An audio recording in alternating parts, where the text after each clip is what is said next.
Good morning. Welcome to Keep This in Mind, brought to you by SpectHealth.com. I'm your host, David Specht.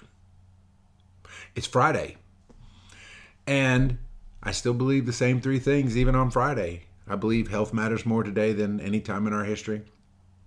I believe that nutrition is one area of life where you can gain control. And I believe that once you get traction in one area, you want to take on others. Now, today feels a little bit somber, and here's why.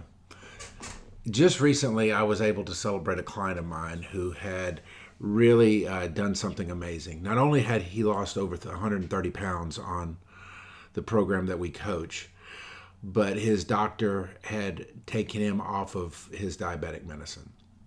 Now, do all the things, results not typical, etc. But here's what I saw. He was so excited that he posted on social media about it. And apparently, the haters came out of the woodwork. Now, this, as somebody who's been in what I do for so long, from the newspaper business to health coaching, the idea of haters is not new to me. In fact, complaining about the newspaper and complaining about the newspaper ownership is like a favorite pastime of many people. And so you can just understand what that feels like when somebody takes your success or takes what you're trying to accomplish and hates on it or trolls it or makes accusations about it. And I wish I could say that this would be an isolated incident for my friend and client, but unfortunately, it's not. Let me tell you what I know about haters. Number one, their hate isn't born out of you. It's born out of them. They're thinking about themselves. You see, a lot of times when somebody is being successful in an area of their life, or if somebody's stepping out in an area of their life, it brings a certain sense of conviction. For those of us that have been on a health journey or that have lost a significant amount of weight, there are those that cheer us on, but then there are those that are repelled by us because we have taken control of something or doing something that they can't or won't do. Number two, what I've learned is when you begin to grow in this life through journeys, through self-improvement, through whatever, your frequency begins to change. You begin to resonate on a different frequency that is not always pleasant to others. And I'm not talking about like being a jerk or anything. I'm just simply saying you are having different thoughts. You are processing information in a different way, and you are speaking that processed information in a way that may not resonate with other people. They may be great people. They're just not vibrating on your frequency. I've seen a lot of people who have stepped out and stepped up in their life, lose friends, lose associates, had to change churches. I mean, it's simply because where they were compared to where they are and compared to where they're going were so vastly different, there was friction. And a lot of times out of that friction comes haters. The third thing that I've learned, and probably the most important thing for all of us to learn, is that somebody doing better than you rarely, if ever, will hate on you. Let me say that again. Somebody doing better than you rarely, if ever, will hate on you. And I say that because what I've seen is those that see somebody coming up don't see somebody coming up as a threat. They see them as somebody who can join them in the mission, join them in the journey. That people who have higher levels of thinking or have exceeded in some areas, succeeded and exceeded, think about the greater good, the greater mission. We have an answer. We have the ability to serve mankind, and therefore we need as many people to help us do that. And the more people that can elevate and begin to serve mankind, the better for us all. The last thing, though, which is probably the most depressing, is there will always be haters.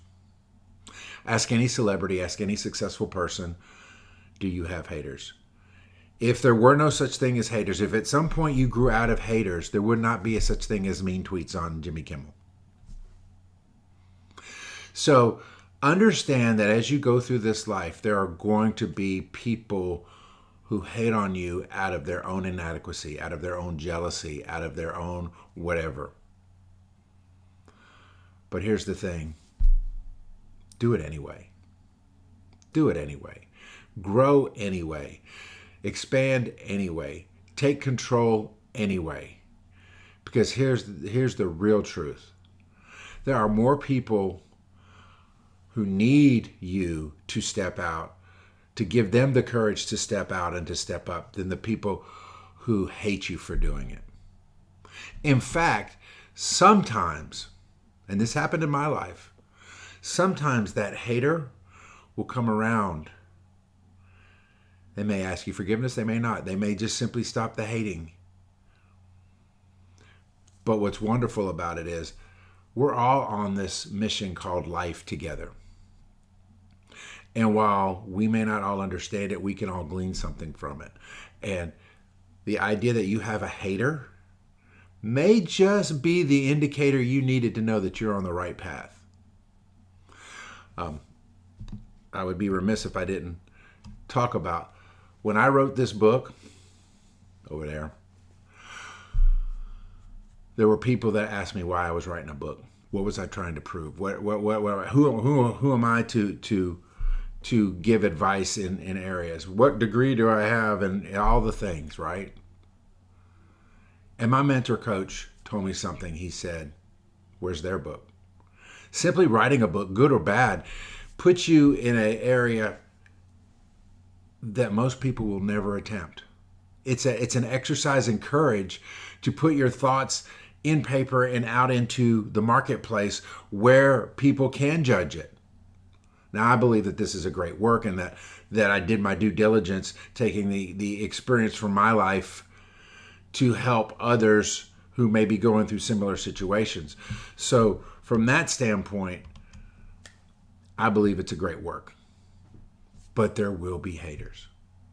In fact, we may end up, you might go to Amazon or Barnes & Noble or Apple Books and see somebody that says, this is a load of crap. And that's well within their right to say. But this is what I know. If one person gets helped and says, man, this book changed my life. This book got my mindset right. The thing between my ears right to attack the second half of my life in such a way that I'm going to not only serve my family and serve my business and serve my community well, but I'm going to serve mankind. And isn't that why we do what we do? So I'll just close by saying this. Wear your haters as a badge of honor. Knowing that people are turned off by what you're trying to do in this world, and you knowing that what you're doing is out of a sincere heart, that might be just the indicator you've been looking for to know that you're on the right track. Because if you'll keep this in mind,